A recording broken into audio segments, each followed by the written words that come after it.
Welcome to a tutorial on how to start the PMDG 737.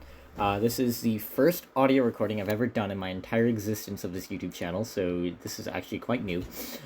So what I'm gonna do is show you guys how to start up the 737 properly, and we're gonna follow the checklists that I have here. I have the full checklists. Shout out to Fly UK for giving me these checklists, and you can actually get them on a PDF. But yeah, we're gonna follow the checklists, and hope you guys can follow along with me, and just follow along me starting the 737 for, I don't know, billionth time. So first off on the checklist, we have the normal checklist, as applies to the 700 and 800 series of the 737, the next generation. The older versions, I am not too sure how to start them. They are probably the same. Good luck.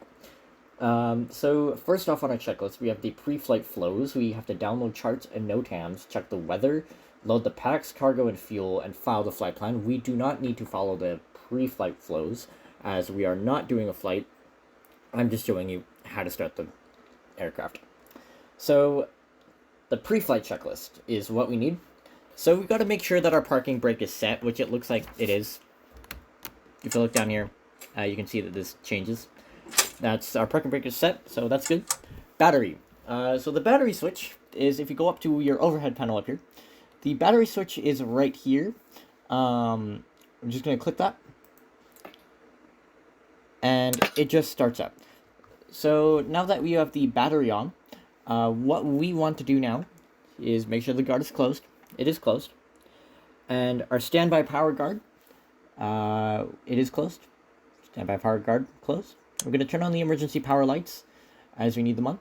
And as you can see, the cockpit is lit up in beautiful colors. Sorry about the video lag. It's not my fault. So we're just going to extinguish all of these warnings here. Extinguish the FMC warnings. And wait for the standby altimeter to start up in about 10 seconds, I think. That is actually a minute. Alright, we have to wait a minute for this thing to start up. No worries. So what can we follow next with all the systems starting up? We need to make sure that our center and aft fuel pumps are on. So the center and aft fuel pumps are these right here. I'm just gonna start all of them. Start them all up. We're also gonna power on the fuel pumps as we need them on. They'll give you a low pressure warning. That's all right. Now, actually, I'm forgetting a step. Sorry about this. We need to connect ground power first. So just shut up that warning. We need to check for connect ground power. I'm stupid. So in FSX, here on the PMDG 737, we have we click FS actions. Once we have FS actions clicked, we go to ground connections and connect ground power. And you will notice, once I click the ground power switch up in the overhead panel, you will notice several things change. So we're just going to extinguish the warnings, and we are going to turn on ground power. Ground power, this is big old switch up here. I'm just going to close this top bar as I don't need it. So ground power is this big old switch right here, and as you can see, everything, all the lights turned off, and we are in the dark as we started. So we're going to continue the checklist. The APU, come on. APU is this thing right here. If you can see where my mouse is, it is right here. Click start. The APU, come on. You will see the EGT meter rise. We're going to observe this EGT meter. Make sure all your fuel pumps are on. That's right, turn one. Start this thing. Just making sure that you enable ground power first. It's going to give you a low oil pressure warning, and make sure that as the EGT rises, this low oil pressure warning will be extinguished. So as you can see, it is rising up here to rise to about 10 and go down to about 4 or 2. As you can see, it extinguishes when it goes up to about 6. Yes, this EGT meter should go down. As you can see, it went down. Yes, it is going down. Yep, alright, so this will reach about 4. Actually, yep. And you can see now we have the APU gen off bus. So we're going to switch the bus. We're going to switch on the bus. These two middle switches here will get you on the APU bus. Once you're on the APU, you can freely disconnect ground power without anything bad happening. And we look down here, extinguish the warning here, extinguish this. This just gives you dual FNC operations. We're just going to close, clear the warning, click on the menu, FS Actions again, ground connections, and we're going to disconnect these both here, as we don't need them. So just to make things easier, I'm going to turn on the lights here in this aircraft.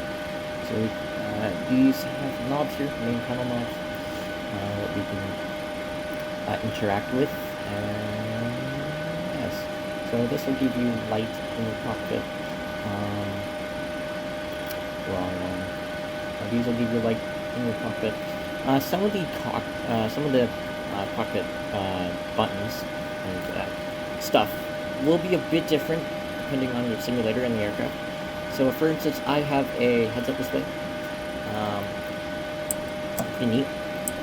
So we're just going to continue with the checklist here. I got a little bit sidetracked there, sorry about that. So we're just going to turn on the lights so it is easier for you guys to see. So we've started the APU, and we have the APU generator on. We're going to set our position lights to about steady. Actually, I'm just going to turn on all of them. We don't need the follow the proper checklist for the lights. This is just personal preference, honestly. Just turn on all of those lights. Once you have the lights on, it's just basically going through turning on the position lights, the logo lights, the cabin lights, and emergency exit lights. We're just going to ignore all that. Passenger signs we have on, packs, auto, high, we don't leave that on. Just at IRS mode selectors. So the IRS is the thing that powers this. I don't know the proper definition for it. So what you want to do is go over here to your top panel, these two panels right here. You're going to switch them on to nav. It'll say on DC. And nav, on DC, nav. And it'll say lining. It'll give you an alignment warning. And if you come down here to your position in it, your FMC will tell you enter the IRS position. That's what we are going to do. We're going to clear this warning and click on the last position here. If you want for even more realism, we can enter in the proper airport, which I think is TNCM, and just do that really quickly, just so that we have proper crap. It takes me a little bit to find the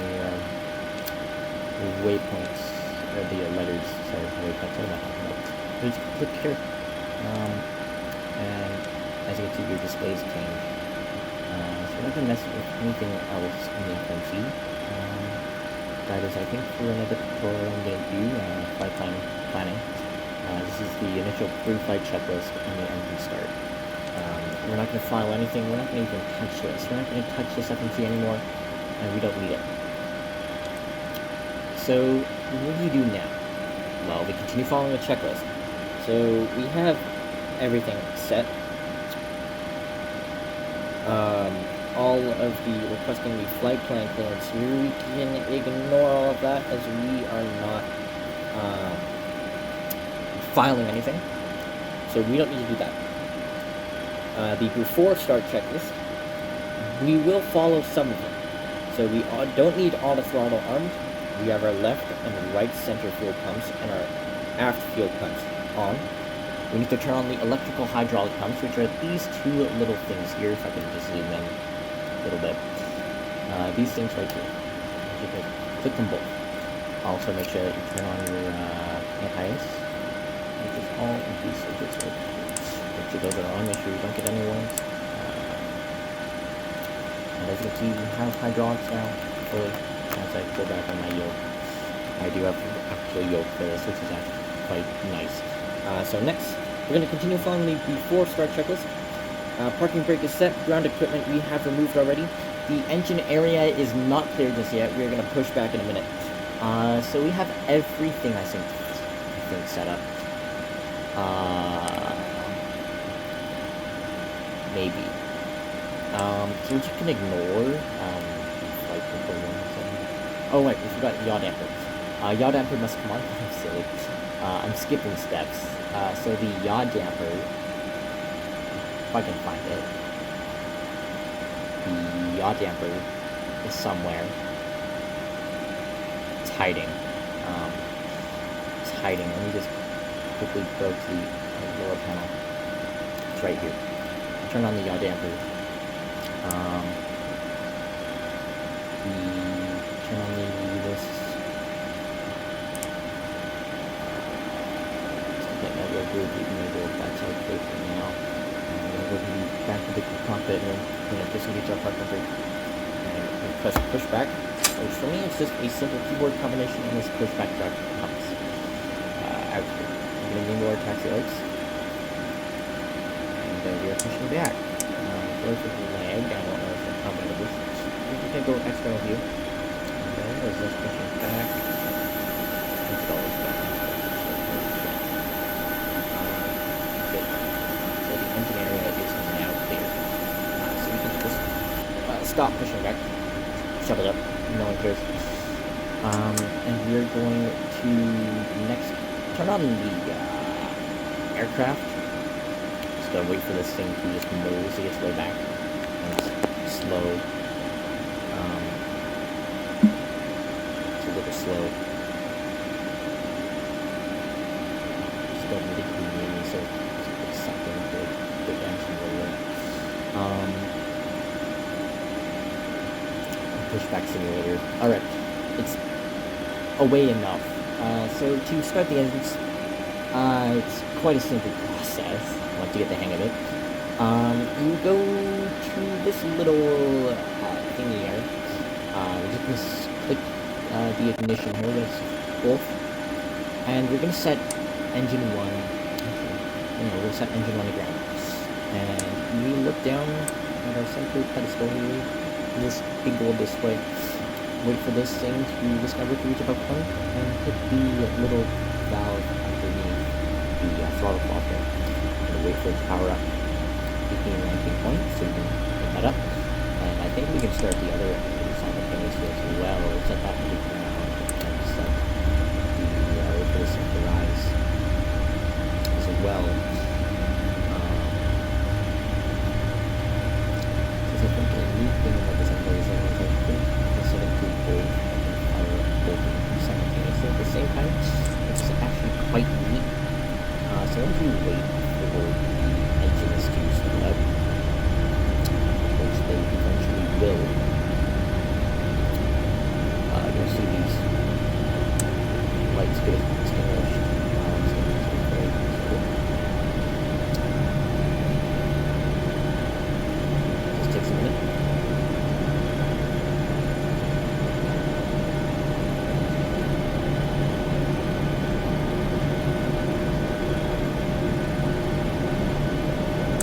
Alright, so the engines are started up. What we want to do next is switch the bus, engine bus.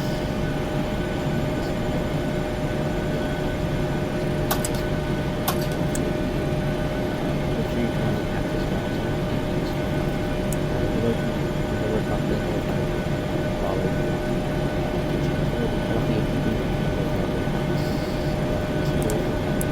I don't know if I should do that auto. This is what happens out of the packs turned on. And I think that is about it for the engine start and pre-flight checklist. This is the third time I'm not videoing, I'm sorry. But yeah, that is just covering the bare basics of starting the 737, getting your engines done, and all that. Next video, I think we're going to be doing the FSX. Yeah, so that was the tutorial for the 737. I hope there was audio. Actually, before I do go, we are going to do a couple of system tests. This is where we're going to see the production.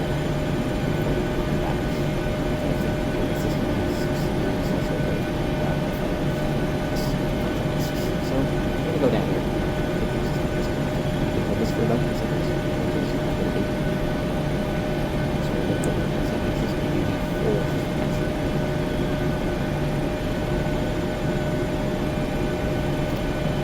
Glide slow. Pull up. Wind shear. Wind shear. Wind shear. Terrain. Terrain. Pull up. Sink rate. Pull up. Terrain. Pull up. Don't sink. Don't sink. Too low. Terrain. Too low. Gear. Too low. Flaps. Too low. Terrain. Glide slope. Bank angle. Bank angle. Minimums. 500. 400. 300. 200. 100. 50. 40. 30. 20. 10. Wind shear. Wind shear. Wind shear. Too low. Terrain. Which I covered. Caution. Terrain. So that was about it for the checklist Terrain. itself. Terrain. Pull So, up. checklist link to this book. Follow along. So next up, we're going to do the TCAS test. I hope this gets done. I can't hear it. But maybe the TCAS test will then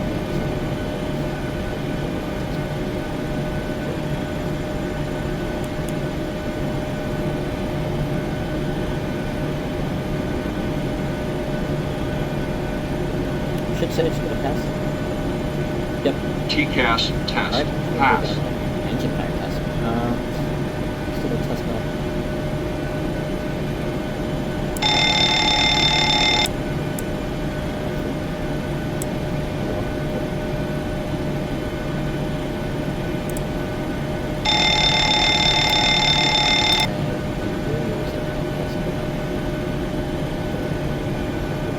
The upper one.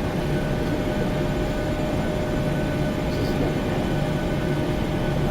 Tests should be up here. Small test.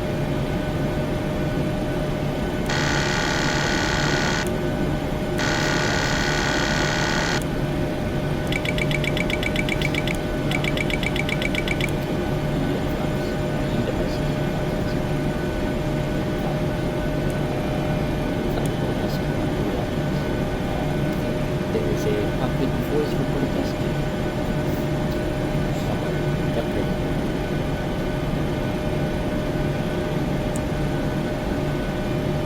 Works. Okay. And yeah, that's all good. Oh crap. This guard was supposed to this guard is supposed to be close, so it happens to this guy. But yeah, that is the basics of the assembly system. I covered everything that you need. If you have any questions, please shoot them down in the comments. But yeah, we're going to get this little tutorial. I hope the audio works. If not, just use my voice with no audio, which sucks. But yeah, so thank you so much. And yeah, next we're going to do the FSX hunting. So thank you very much. And you have a good night. Or a good day. I don't know. Have a good day.